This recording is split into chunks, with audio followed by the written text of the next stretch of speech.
मोदी और अमित शाह, इनकी इतनी औकात नहीं है कि दोनों हमें खरीद सकें, ये हमें डरा सकें, ये हमें गुमराह कर सकें, अपने रास्ते से हमें भटका सकें। इनकी इतनी औकात नहीं है। सो इनके पास रास्ता क्या है?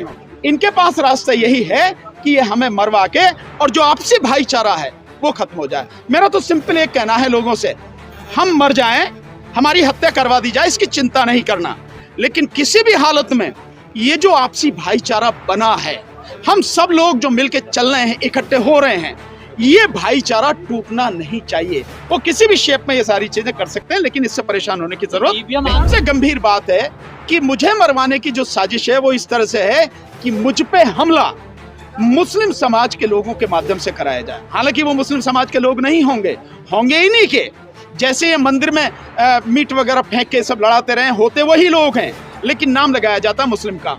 और ये हमला इस तरह से क्यों कराने की प्लानिंग है कि ताकि न केवल आदमी मर जाए, बोलने वाले लोग मर जाएं, बल्कि इनकी वजह से जो आपस में पूरे समाज की एकता बनी है, जो लोगों के बीच में भाईचारा बढ़ा है, जो सारे लोग इकट्ठे हुए हैं, चाहे SC, ST, OBC, माइनॉरिटी और जनरल समाज के लोग, वो लोग जो लोकतंत्र को पसंद करते हैं, वो लोग जो संविधान में विश्वास रखते हैं, ये सारे लोग जो इकट्ठे हुए हैं, ये एकता सरकार के लिए खतरा है। अभी भी जानकारी मिली है कि आपकी जान को भी खतरा है। नहीं, मेरी जान मैं तो जानता हूँ, मुझे तो बाकायदा ये सारी चीजें मालूम है कि जो पटकथा, अब से पहले मैं बार बार कहता था कि भाई मुझे तो ये मारेंगे ही। सो अब ये पटकथा PMO की तरफ से लिख दी गई है कि भानु प्रताप सिंह को और जो महमूद पराचा हैं, इन दोनों की हत्या किसी भी समय कराई जा सकती है। हमें ये सारी चीजें इंफॉर्मेशन है हमारे पास में, और ये हमला हम पे दिल्ली में भी हो सकता है, ये हमला दिल्ली के बाहर भी हो सकता है, क्योंकि न केवल मेरे बल्कि महमूद पराचा जी के और हमारे जितने भी साथी हैं, इन सबके फोन लगातार IB के माध्यम से टेप किए जा रहे हैं, और साथ में मेरे साथ इतना तक है कि मेरे परिवार का हर फोन रिकॉर्ड किया जा रहा है, हमारी हर मूवमेंट जो है वो की जा रही है। इसमें भी जो सबसे खतरनाक बात है, वो बात बहुत ज्यादा गंभीर है। वो केवल हमला ही नहीं, ये तो मुझे जैसे मैंने पहले बताया कि वो मुझे मारेंगे ही, महमूद पराचा को भी मारेंगे ही, ये तो हमें मालूम है। और भानु सर, आपने कोई सुरक्षा मांगी है सर सरकार से? सरकार से सुरक्षा मांगने की क्या, सुरक्षा वालों से मरवा देंगे वो? सर आपको डर नहीं लगता है? नहीं, डर किस बात का लगना है भाई? हमें मालूम है कि ये लड़ाई है, ये जंग है, ये लड़ाई है, ये जंग है। इस जंग में कुछ भी हो सकता है। जहां तक इनपुट की बात कर रहे हो, क्या बीजेपी में ऐसे लोग नहीं हैं जो मोदी को पसंद नहीं करते? इनपुट तो कहीं से भी आ सकता है। पर बहुत ऐसे लोग हैं बीजेपी में जिनको मोदी ने जो बिल्कुल राजनीति में ठिकाने लगा दिया। कहीं से भी इंफॉर्मेशन आ सकती है, इस चीज को छोड़िए, लेकिन ये इंफॉर्मेशन पक्की है। सो जैसे हम लोग बाहर मीटिंग करने जाते हैं, कहीं भी हम पे हमला कराया जा सकता है। भाई मीटिंग के लिए लगातार हम लोग जा ही रहे हैं, सो बाहर भी हमला हो सकता है, दिल्ली में भी हमला हो सकता है, दिल्ली NCR में भी हो सकता है। और भाई इनके पास सारी चीजें हैं, ये हमारे घर में भी घुस कर करवा सकते हैं, मुझे, मेरे परिवार के लोगों को भी मरवा सकते हैं। इसमें कोई मतलब मुझे कोई आश्चर्य की बात नहीं है। क्योंकि ये लोग, मोदी और अमित शाह, इनकी इतनी औकात नहीं है कि दोनों हमें खरीद सकें, ये हमें डरा सकें, ये हमें गुमराह कर सकें, अपने रास्ते से हमें भटका सकें। इनकी इतनी औकात नहीं है। सो इनके पास रास्ता क्या है? इनके पास रास्ता यही है कि ये हमें मरवा के और जो आपसी भाईचारा है वो खत्म हो जाए। मेरा तो सिंपल एक कहना है लोगों से, हम मर जाएं, हमारी हत्या करवा दी जाए, इसकी चिंता नहीं करना, लेकिन किसी भी हालत में ये जो आपसी भाईचारा बना है, हम सब लोग जो मिलके चल रहे हैं, इकट्ठे हो रहे हैं, ये भाईचारा टूटना नहीं चाहिए। वो किसी भी शेप में ये सारी चीजें कर सकते हैं, लेकिन इससे परेशान होने की जरूरत नहीं। सरकार डर ही EVM के आंदोलन से रही है। सरकार डर ही EVM के आंदोलन से रही है। सरकार राहुल गांधी की न्याय यात्रा से नहीं डर रही। राहुल गांधी चाहे देश का पूरा चक्कर नहीं, 4 बार चक्कर काट लें और पूरी धरती का चक्कर भी काट लें, अगर EVM नहीं हटेगी तो कांग्रेस या विपक्ष जीत नहीं पाएगा। हाँ, EVM हट जाएगी तो कोई भी जीत जाएगा, इन्हें कहीं यात्रा करने की जरूरत नहीं है, ये यहीं बैठे बैठे जीत जाएंगे। जनता इस मूड में है। सो और EVM के खिलाफ कौन आवाज उठा रहा है? EVM के खिलाफ हम लोग आवाज उठा रहे हैं, और आवाज इतनी जोर से अब ये गूंज रही है पूरे देश में, आवाज इतनी दूर तक चली गई है कि गांव गांव, गली गली, मोहल्लों तक, लोगों तक, घर घर तक ये आवाज पहुंच रही है। इसलिए खतरा ये है, अगर पूरा देश खड़ा होगा। इस समय किसान आंदोलन बिल्कुल दरवाजे पर खड़ा है, और लगातार हम लोग EVM का आंदोलन कर रहे हैं। जो ओल्ड पेंशन स्कीम वाले हैं वो आंदोलन कर रहे हैं, सबको ही आंदोलन कर रहे हैं।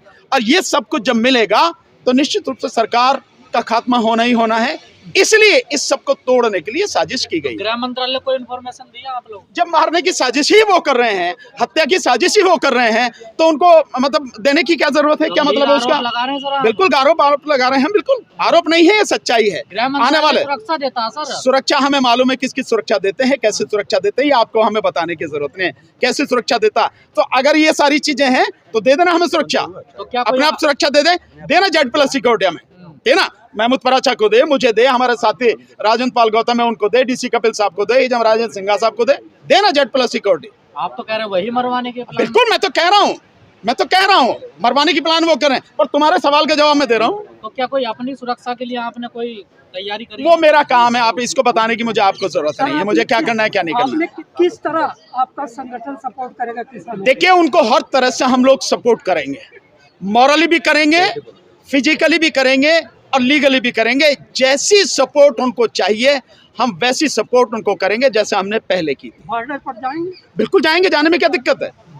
बॉर्डर तो ही आने वाला, किसानों को ही रोक नहीं सकते। गैस के गोले चल रहे हैं वहाँ। आंसू गैस के गोले क्या, तोप के गोले चला दो तब भी किसान रुकने वाले नहीं। आने वाले समय में आप देखना किसान यहीं दिल्ली के बॉर्डर पे मिलेंगे आपको। सर, संयुक्त किसान मोर्चा क्यों नहीं आ रहा है आंदोलन में? आप कैसे कह रहे हैं कि वो नहीं आ रहा? कहाँ? संयुक्त किसान मोर्चा ने बाकायदा उनका सपोर्ट किया है। आपने अगर नहीं, सुना सड़क पे क्यों नहीं आ रहे? सुना नहीं है तो इसका मेरे बॉर्डर पास कोई पे क्यों नहीं आ इलाज, रहे, आपने सुना नहीं है तो इसका मेरे पास कोई इलाज नहीं है।